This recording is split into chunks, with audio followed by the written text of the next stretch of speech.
talking about this idea that there are people controlling the weather, steering hurricanes, and that sort of thing. Yeah, we can get into that. So have you looked into this subject before? How much do you know about it? Not much. Um,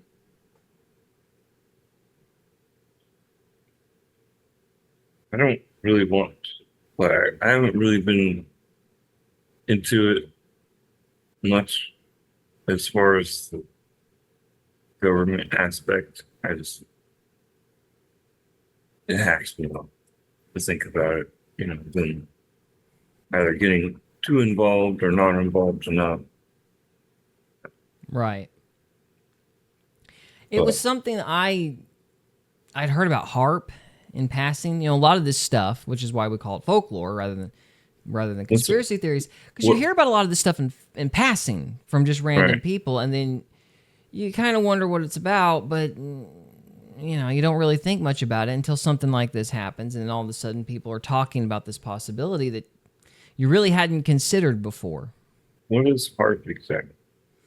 HARP is some kind of weather control device. Like, I've heard that they can make storms dump monsoon-like rains. I've heard they can do all manner of stuff with it. I've even heard that they can cause I think I've heard that it can even cause earthquakes. But that's again, Okay. that's the problem, and I think that's why people kind of scoff at conspiracy theories, because it's like, man, I really just hate even saying the term, but it's like that people, they don't get a good sense of what everybody is saying. And one of the things I would like to do with this podcast is I would like to create clarity as we learn about this stuff, because there isn't really much of a narrative put to a lot of it. Like I said, you hear, oh, HARP can cause earthquakes, or oh, HARP can cause monsoons, or no, you need to throw salts into areas to cause monsoons, or what have you. You hear all these theories, and there's no story or coherent line of thought to any of it. And I think that's why Yeah. people dismiss it, because you can't even really grasp what's going on in your head. And I would like Okay. to, show the history of what the conspiracy theory is, what HARP is. Alex Jones has got a lot of information strewn out over the years. I don't know when I'd have time to do this, but I would like to take that stuff and try to build a timeline, which is why I pulled up the video that we've got now from Jones, because he gives some dates and some names to individuals that were involved in this project. There's apparently Senate reports and all this different stuff, which is also why I wanted to watch that other guy's additional video, because seeing when these people put this stuff out, because that's the funny thing about the government. They do all this horrible stuff that would really be best left unsaid, but they just can't help but brag. Right. They love bragging.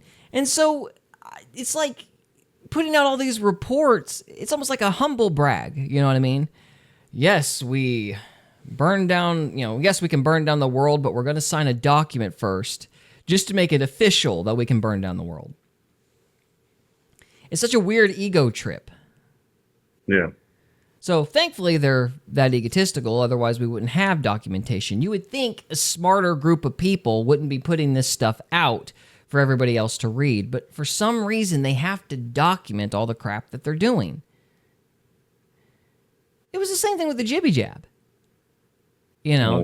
Yeah, they sat Yeah. there and people Program knew, people knew what the shot was going to do before anybody ever got it, because these people couldn't help but brag about what they were doing.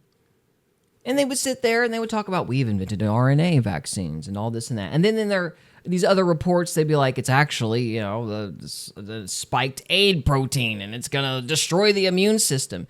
And these people basically documented what was going to happen, to the point that everybody predicted the consequences of the jibby jab years before we actually saw it in the statistics.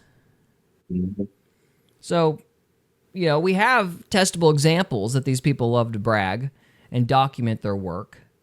which is just insane to me, but they do. And thankfully, that gives us some approximation of a timeline. It's a pride thing. Yeah, it must be. It must be, because I mean, it's just so stupid to do that. You know, I would like to think that if our government is evil and Machiavellian, they would have enough sense not to sign a document first to prove how evil and Machiavellian they are. Apparently, they're not. So, anywho, do you want to kick up this Alex Jones video now? Let's kick it up. Let's see what he's got to say. Let's see what he's got to say. Let's see if my volume will continue to work. Can you share it on the chat? On the chat? I've got it up on Twitter, so you can get on Twitter and look at it. So you just go to Alex Jones's Twitter account. He's got it pulled up there. It's a little ways down, but it's there. So, with that said, I'm going to kick this thing off. I am going to have to skip through music and stuff, though, I'm sure.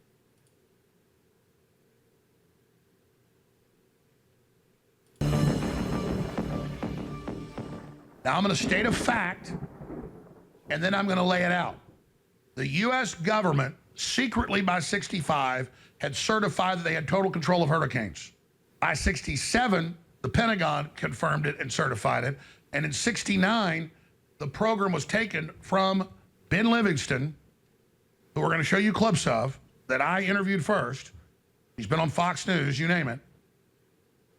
Running weather operations in World War II at the end, right through Vietnam, and being a consultant into his 90s for the Pentagon. He led squadrons in Operation Storm Fury, controlling hurricanes, and Operation Popeye in Vietnam.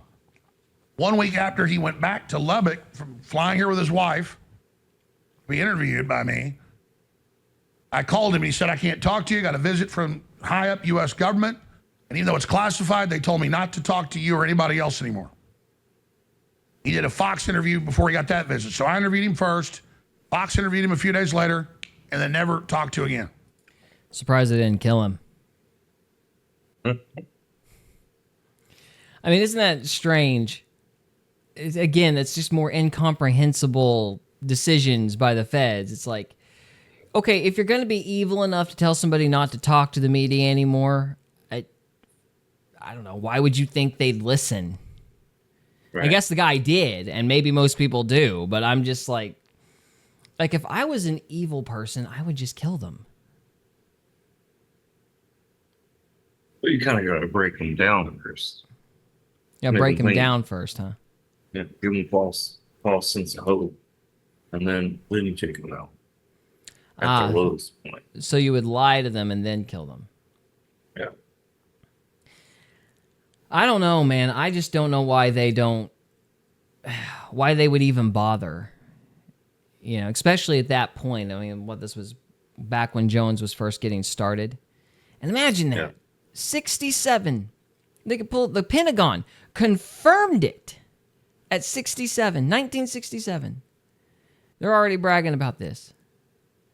So there's like documentation going that far back, and yet, you know, if you ask a news person about it, they're like, nope, nothing to see here. Shut up. It's not real. Stick to the script that we give you. Yeah. Hush. Be quiet. It's just weird. It's like these bad guys, there's so many of them, but I guess thankfully they can't coordinate. Yeah. Or they're trying to over-coordinate.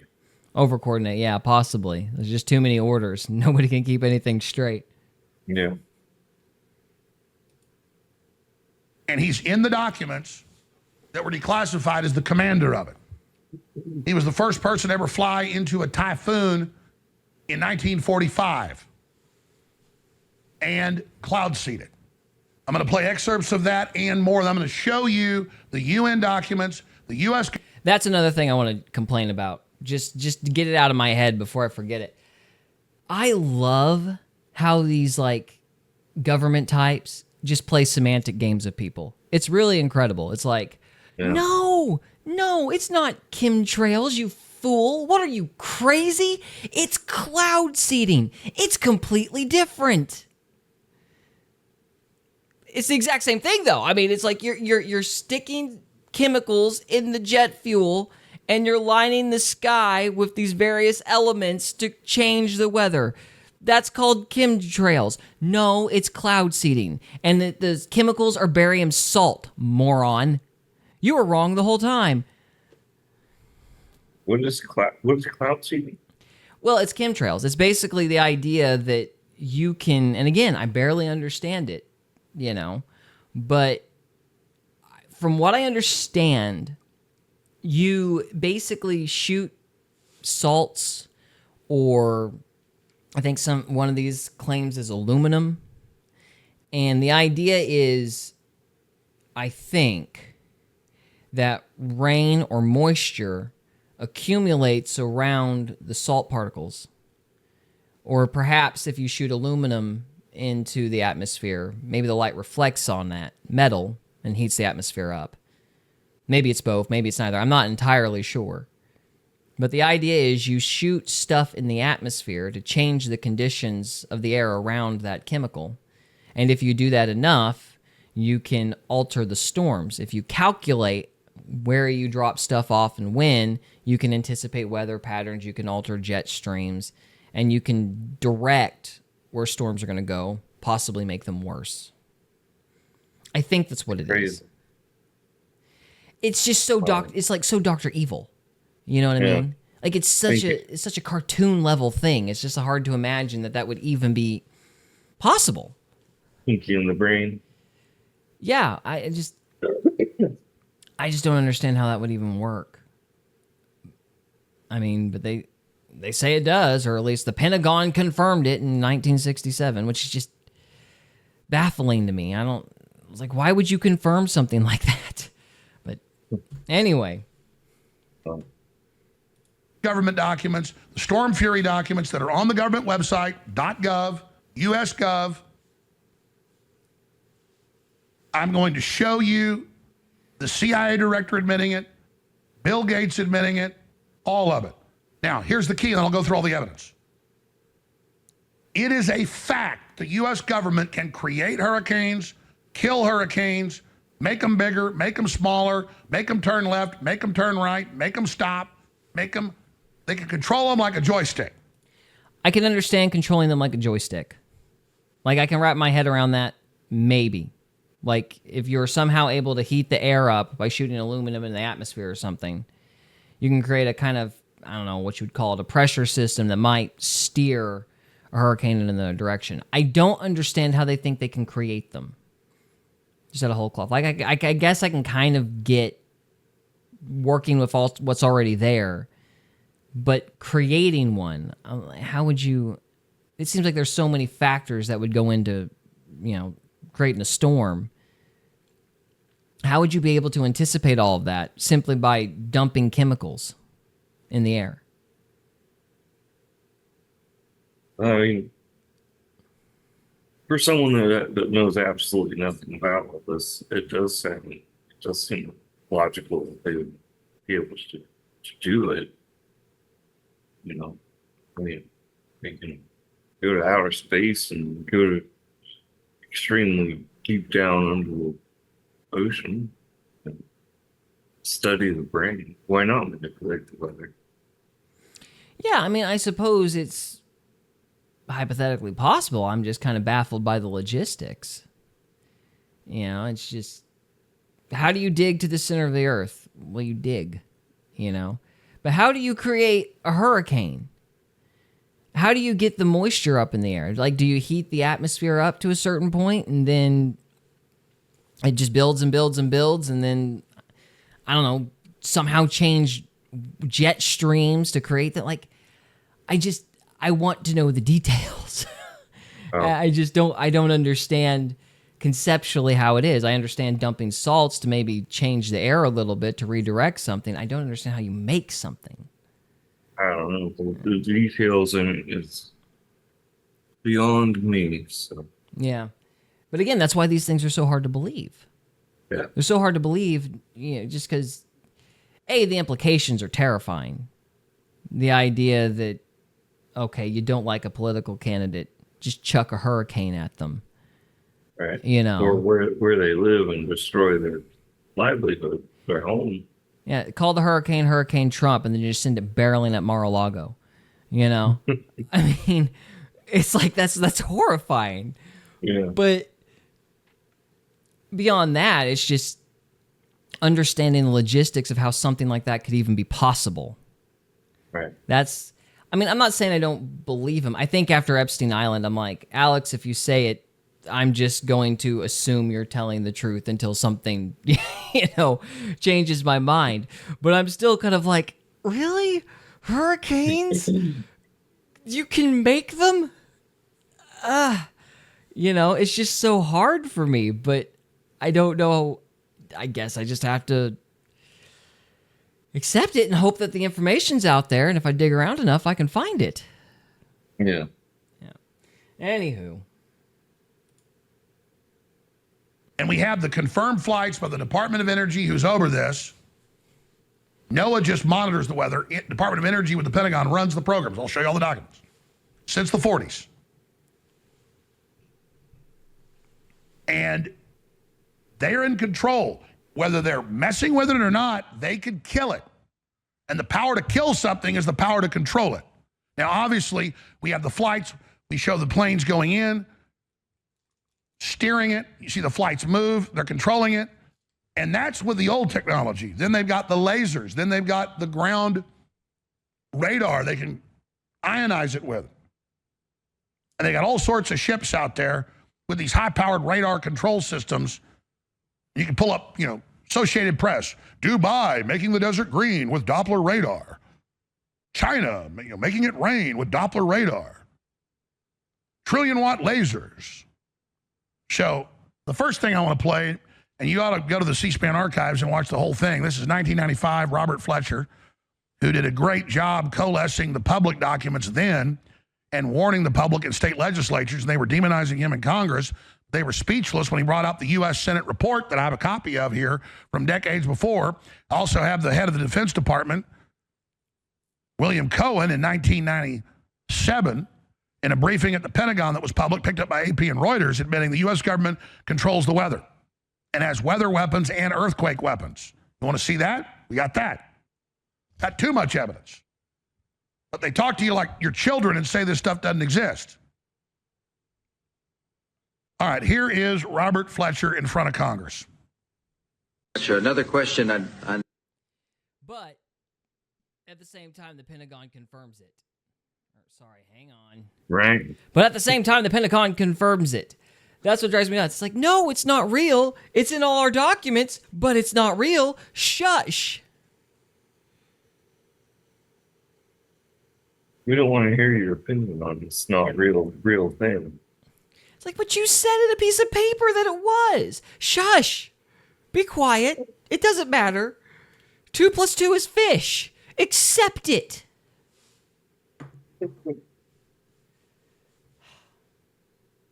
In an interview with the Los Angeles Times on April 21st, you said that you told the Associated Press that the American government has created weather tampering techniques so that the New World Order will be able to starve millions of Americans and to control the rest.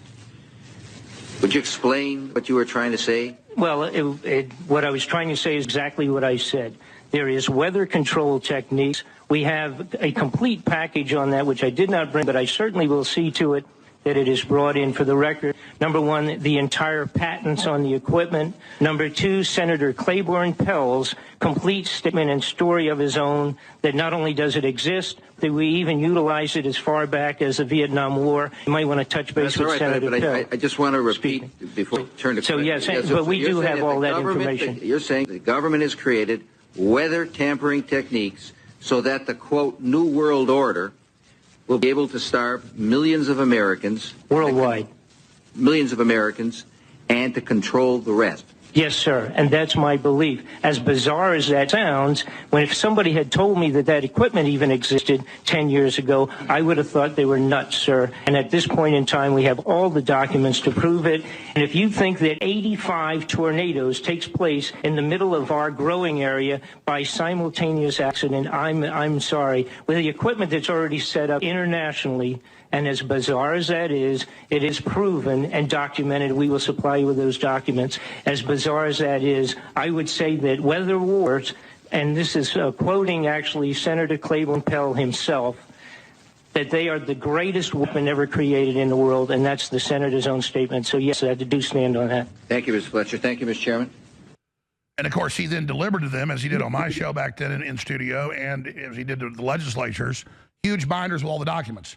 That's how I learned about all this when I was first getting on air in 1994, 95. Fletcher came to town, came on my Access TV show, came on my local radio show, and he gave me huge binders that are somewhere, but I've got the documents now because the internet didn't have all these on it then. He got it from the U.S. Archives. He spent a year in D.C. digging them all out. So we stand on his shoulders. I had Fletcher on a few years ago. I think he's still alive. You want to get him on. He actually worked for the CIA on record. The Air Force and the Navy, in consultation with Standard Research Institute, certified all this in the mid-'60s, and then it got made secret and given to another division in 67 and 69, that they, quote, had full control of hurricanes, could create them, could steer them, could kill them. And there is report to Congress, need for a National Weather Modification Research Program, 1974. Well, they already had it. And there was a Nobel Prize won in 92 that Bill Gates is now. Okay. Again, I'm not saying I do not believe Alex Jones, but I do wonder why in the world we should believe the people that are putting out these reports. It's just a question I have. I don't know anything about the people in charge. I guess this is kind of the flaw in being cynical of institutions. It's like when the institution or some institution produces counter information, you're like, well, why should I believe you? Like, it's just impossible or very difficult to know what to believe. Yeah. I mean, they may be telling the truth. I have no idea. But I'm just like, okay, well, they produced a document asserting that the weather can be changed by the government. I don't know anything about these people, but I know similar people have produced similar reports maintaining that cow farts are burning up the atmosphere. So how do you know how do you know who to believe and who not to believe with these congressional reports? Maybe I missed something in the video. I mean, I don't know. What do you think? Most is above my head. You know, I'm like, it's like, I'm like, wait, hold on. I'm gonna have to replay this like 10 times just to understand what they're talking about. But that's why I think these theories are so hard for people to understand. Yeah. They may very well be true, but when you're starting at level 0 and you hear terms like cloud seeding and you hear congressional reports, you know, you glaze over, your eyes tend to glaze over. Yeah. And then you hear New World Order, and you're like, wait. So the New World Order, cloud seeding, make hurricanes. What? It's a lot to get thrown at somebody at once. That's why I think people choose not to believe this stuff, because it is kind of like a lot of information that's hard to categorize. Right. Yeah. I mean, and I believe part of it, and I'm sitting here like confused. Yeah. I'm confused. Yeah, we're like, Straight up. I think we're both open to the idea that this is all real. I mean, I wouldn't have been 5-6 years ago. I'm certainly open now. But I'm like, what? You know? Mm-hmm. Yep. So it's just, I don't know. I mean, trust the source. I trust that Alex Jones believes what he's saying. I don't think he's lying or being hyperbolic in any particular way. But I don't know why the government would maintain. It's just, the problem is with congressional reports and all these different things, you've got so many factions that are willing to lie. So, for example, how do you know that the Pentagon didn't just say they can control the weather to scare the snot out of the Russians?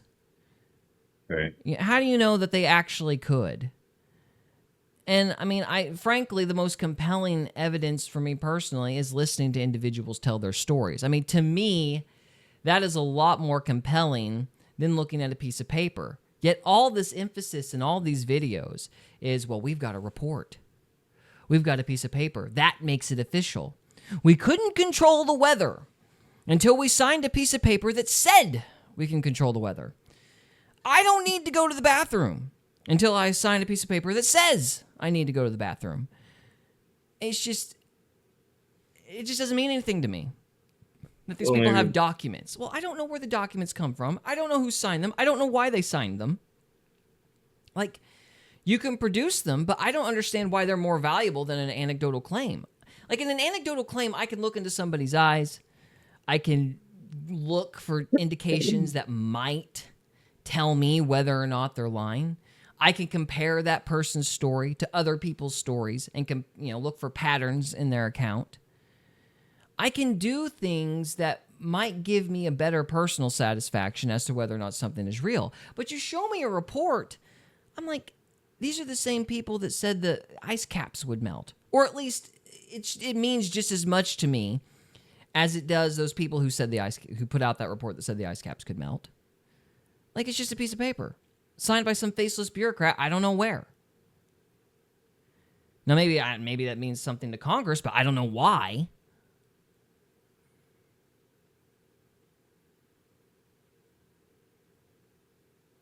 A lot to think about. Yeah. Well, maybe here's something to chew on. Maybe it's indicative of some kind of elitism. It's like, we'll believe what you say if you're not some riffraff from Arkansas. If you've come from academia, your word is magically better than that dadblame redneck in his camouflage jumpsuit or snowsuit or whatever. Those people douse themselves in deer urine. What could they possibly know about the weather or something? Yeah. Maybe that's what it is. But to me, I'm like, a guy from Harvard's just as likely to lie as some deer hunter in the woods. Yeah. And I just don't put a lot of value in these reports. We hope you enjoyed this episode of Faith, Fiction, and Folklore. If you did, we would love it if you would subscribe to us on YouTube or follow us on Rumble. We can also be found on X, Instagram, and Facebook. And we are available on Spotify, Apple Podcasts, Amazon Music, and iHeartRadio. Thank you again very much for listening, and we'll see you next time.